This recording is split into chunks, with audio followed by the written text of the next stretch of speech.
Salam saudara yang dikasihi oleh Yahweh, kita bersyukur di minggu yang ketiga bulan Januari ini kita masih diberikan kuat dan sehat. Saat ini kita mau berdoa, sebelum mendengarkan firman Tuhan kita berdoa.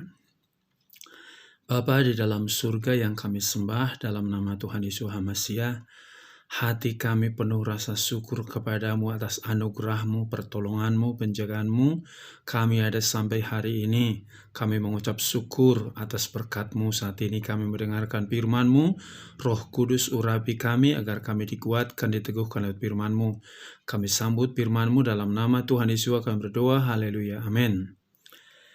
Pada kesempatan ini saya akan membawakan firman Yahweh yang terambil dari Efesus pasal yang kelima, pasal 6, Efesus pasal 6 ayat 10 sampai dengan ayat yang ke-13 yang berbeda demikian. Selebihnya hai saudara-saudaraku, hendaklah kamu dikuatkan di dalam Tuhan dan dalam kuasa kekuatannya.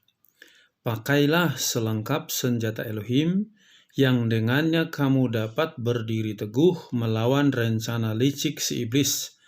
Sebab pertarungan itu bagi kita bukanlah melawan darah dan daging, melainkan melawan penguasa-penguasa, melawan otoritas-otoritas, melawan penghulu dunia, kegelapan zaman ini, melawan roh-roh jahat di alam semesta. Sebab itu, kenakanlah selengkap senjata Elohim supaya kamu dapat bertahan pada hari yang jahat dan berdiri teguh setelah mengerjakan segala sesuatu.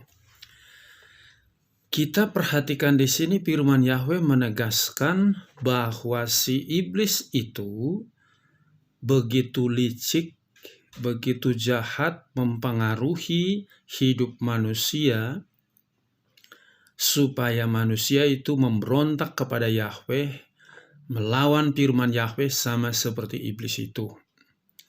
Nah, apalagi sekarang ini saudara sadar bahwa iblis itu dia sadar waktu dia untuk bekerja, menggoda, merusak manusia tinggal singkat, dan dia sadar dia akan masuk neraka segera. Maka sebelum dia dihukum, dia mencari orang sebanyak-banyaknya untuk masuk bersama-sama dia di dalam api neraka itu. Maka dengan berbagai cara dia akan mengganggu manusia supaya goyah imannya. Hari ini saya berikan temanya adalah melawan tipu daya si iblis. Sekali lagi, melawan tipu daya si iblis. Kita perhatikan di akhir zaman ini, iblis menaruh yang paling mendasar di dalam diri manusia adalah keraguan-raguan kepada kuasa Yahweh itu. Sekali lagi, itu salah satu senjata iblis, menaruh keraguan-raguan di dalam hati manusia melihat kuasa daripada Yahweh. Saya buka di dalam Lukas pasal yang ke-24 ayat 36 sampai dengan ayat 39 yang berbeda demikian. Dan sementara mereka menceritakan hal-hal itu, Yesus sendiri berdiri di tengah-tengah mereka dan berkata kepada mereka, "Damai sejahtera bagimu." Namun dengan gemetar dan dipenuhi ketakutan, mereka mengira melihat suatu roh, atau dalam terjemahan lain, melihat hantu. Dan dia berkata kepada mereka, "Mengapa kamu digelisahkan? Dan apa sebabnya timbul keraguan-raguan dalam hatimu? Lihatlah tanganku dan kakiku, bahwa akulah ini dia,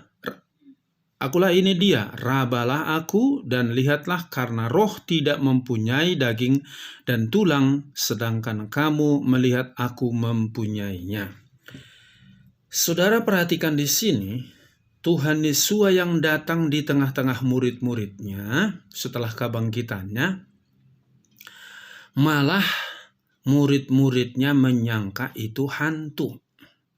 Ini akhir zaman, berbagai cara iblis menipu, membuat manusia ragu. Yang datang Tuhan Yesus dibilang hantu. Nah sekarang yang datang iblis dibilang Tuhan. Makanya sekarang iman orang sudah rusak terbalik. Itulah cara iblis sekarang membuat keraguan-raguan. Yang kedua, iblis membuat manusia takut. Takut menghadapi hari esok, takut menghadapi kematian, takut menghadapi pelajarannya. Padahal Tuhan Yesus mengatakan, aku besertamu sampai kepada kesudahan zaman. Dalam Matius yang ke-28 ayat yang ke-20. Jadi kita perhatikan di sini, yang ditanamkan oleh iblis adalah keraguan-raguan. Yang kedua ketakutan, itu auman iblis, ayo lo ntar lagi makan apa lo. Ntar lagi kamu sakit loh, ntar lagi kamu kena virus loh, ntar lagi kamu mati loh. Jadi manusia ragu-ragu, takut. Dan senjata iblis yang ketiga ini adalah dia mengaum seperti singa. Itu di dalam 1 Petrus pasal 5 ayat 8. Bahwa iblis itu seperti singa yang mengaum-ngaum, ya, mencari orang yang dapat ditelannya, bukan hanya diganggu, ditelan. Iman orang sekarang udah banyak yang mati gara-gara si corona. Jadi orang lebih takut sama corona daripada kehadiran Roh Kudus. Ini mengerikan karena auman si iblis. Ayo lo jangan dekat-dekat, nanti penyakit itu menular sama kamu. Nanti lo kamu bisa mati mendadak lo gara-gara corona. Jadi dia lebih memfokuskan dirinya kepada kehadiran iblis daripada kehadiran Roh Kudus. Ini benar-benar sudah menyesatkan karena auman daripada si iblis. Jadi sekarang bagaimana kita melawan tipu daya? Tadi keraguan-raguan, ketakutan, auman si iblis. Nah sekarang supaya kita bisa menang melawan auman daripada si iblis itu atau tipu daya daripada si iblis itu, yang pertama-tama engkau harus yaitu menggunakan senjata Elohim. Sekali lagi, engkau harus menggunakan senjata Elohim. Apa itu senjata Elohim? Yaitu firman Yahweh. Di dalam Yohanes 17 ayat 17. Kuduskanlah mereka dalam kebenaranmu, dan firmanmu itu adalah kebenaran. Jadi bagaimanapun bisikan iblis, ya, tipu daya si iblis mengganggu pikiranmu. Yang banyak dirusak sekarang adalah pikiran manusia, bukan hati.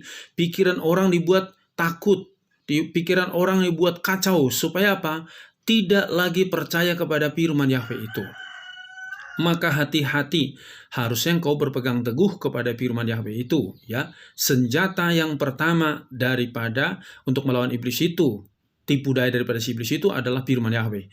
Yang kedua, tindakanmu harus bertindak adil. Di dalam Matius pasal 5 ayat 37 dikatakan, katakan ya di atas ya, tidak di atas tidak. Jadi lain daripada itu berasal daripada si jahat. Sekarang banyak orang mengatakan, aku percaya kepada Tuhan, aku yakin Roh Kudus. Tapi hatinya gelisah, bimbang, ini nggak sesuai, nggak adil tindakannya. Jadi mari kita mulai belajar supaya bertindak kalau memang di hati kita ada firman. Di pikiran kita, tindakan kita harus yakin melangkah. Oh, kita adalah pemenang. Itu bertindak adil. Sesuai dengan firman itu sendiri. Jangan di mulutmu percaya Tuhan, tapi hatimu gelisah, takut. Itu enggak benar namanya. Yang ketiga, bahwa engkau harus dalam situasi seperti ini pun, engkau harus tetap memberitakan Injil. Di dalam Matius 24, ayat yang ke-14 dikatakan, Injil ini harus diberitakan ke seluruh dunia, barulah kedatangan Tuhan Yesus yang kedua kalinya. Injil harus diberitakan. Tapi kita lihat sekarang bagaimana tipu daya daripada si iblis. Orang beritakan bukan Injil, orang beritakan bukan berita kabar baik, tapi berita kabar tentang si corona. Senanglah si corona itu, karena tiap hari pembicaraan orang hanya corona, bukan Injil. Harusnya kita sampaikan Injil. Apa itu Injil? Kabar sukacita, berita keselamatan dari surga, yaitu berita penebusan dosa, jaminan keselamatan bagi manusia. Itulah Injil. Tapi sekarang yang orang beritakan bukan Injil, tapi tentang virus-virus. Jadi mari bertobat. Jangan lagi engkau senang memberitakan berita yang bukan Injil. Harusnya engkau beritakan Injil itu, supaya engkau tidak tertipu dengan tipu daya daripada si iblis itu. Yang berikutnya, apa yang harus kita lakukan? Melangkahlah dengan iman. Kita tahu dalam Ibrani pasal 11 ayat 1, iman adalah dasar dari segala sesuatu yang harapkan dan bukti yang tidak kelihatan. Jadi kalau engkau punya iman, melangkah dengan iman. Janda di Sarfat itu, dia hanya tinggal makan sekali lagi, minyak pun tinggal sekali masak, tetapi datang Nabi Elia, buatkan kepadaku roti. Maka kalau engkau melakukan firman itu, ya, minyak dalam buli-buli, ya, dan juga tepung, ya, tidak akan habis. Dan janda itu melakukan tindakan iman, sehingga selama masa kesulitan di daerah Sarfat itu, janda itu tetap dipelihara karena dia melangkah dengan iman. Dengan kesulitan, berbagai kesulitan sekarang ini, iblis membuat engkau selalu ketakutan, sulit untuk memberi, makin kikir, makin pelit. Karena apa? Takut nggak punya berkat, takut nggak punya uang buat besok, karena engkau ditipu sama iblis. Maka lawan dia, bertindaklah dengan iman. Yang berikutnya, gunakanlah yaitu pedang roh. Apa itu pedang roh? Firman Yahweh. Kita tahu ketika Tuhan Yesus dicobai oleh iblis, 3 kali dicobai, maka 3 kali juga Tuhan Yesus menjawab setiap bujukan iblis itu dengan firman Yahweh. Jadi gunakan pedang roh, setiap bisikan yang iblis taruh dalam pikiranmu atau dalam hatimu, lawan dengan firman Yahweh. Engkau katakan, Bapakku di surga menjamin hidupku, Bapakku di surga menjagai aku, Bapakku di surga melindungi aku. Engkau lihat nanti dalam Matius pasal 4 ayat 4, 7, dan 10. Bagaimana Tuhan Yesus setiap bujukan iblis itu dilawan dengan firman Yahweh, karena dia gunakan pedang roh. Yang terakhir, engkau harus dipenuhi Roh Kudus setiap saat. Di dalam Yohanes 16 ayat 13 dikatakan, aku akan mengutus roh kebenaran kepadamu, dan roh itu akan memimpin kamu ke dalam seluruh kebenaran. Sekarang ini banyak orang dihinggapi roh setan, roh iblis, supaya melakukan hal-hal yang bertentangan dengan firman Yahweh. Maka supaya engkau bisa menang melawan tipu daya daripada si iblis itu, biarlah engkau dipenuhi Roh Kudus setiap saat, bukan dipenuhi oleh roh ketakutan, bukan dipenuhi oleh kebimbangan, bukan dipenuhi oleh roh keraguan-raguan. Itu bukan Roh Kudus, itu roh iblis. Lawan itu karena engkau punya otoritas surgawi. Biarlah melalui firman ini, saudara, apapun persoalanmu sekarang ini, kesulitanmu, percaya kau punya Bapa di surga, kau punya Tuhan Yesus yang sudah menebus dosamu, yang sudah menjamin keselamatanmu. Maka makan minummu, kebutuhanmu dia menjamin. Tapi jangan ragukan dia, lawan segala tipu muslihat daripada si iblis itu, supaya engkau menjadi pemenang. Amin. Sampai di sini firman Yahweh, kita berdoa. Bapa di surga, terima kasih atas kebenaran firman-Mu yang sudah hamba-Mu sampaikan. Biarlah firman-Mu itu bekerja di dalam hati anak-anak-Mu. Roh Kudus menghidupkan firman itu, agar segala roh ketakutan, roh keraguan-raguan, roh kebimbangan itu, auman si iblis itu singkirkan dari setiap pikiran hati anak-anak-Mu. Dalam nama Tuhan Yesus HaMashiach, enyah engkau hai iblis, engkau sudah menteror banyak anak-anak Tuhan, hamba-hamba Tuhan, enyah engkau tidak ada hak atas diri anak-anak daripada Yahweh itu, dan hamba-hamba Yahweh itu. Kami milik daripada Yahweh itu. Terima kasih Bapa. Biarlah firman-Mu itu menjadi kekuatan baru, penghiburan baru bagi kami. Kami akan melangkah melawan segala tipu daya daripada si iblis itu, karena kami sudah ditebus dan diberi otoritas, yaitu melalui kuasa Roh Kudus-Mu, dan kami sudah diberikan yaitu pedang roh, yaitu firman Yahweh.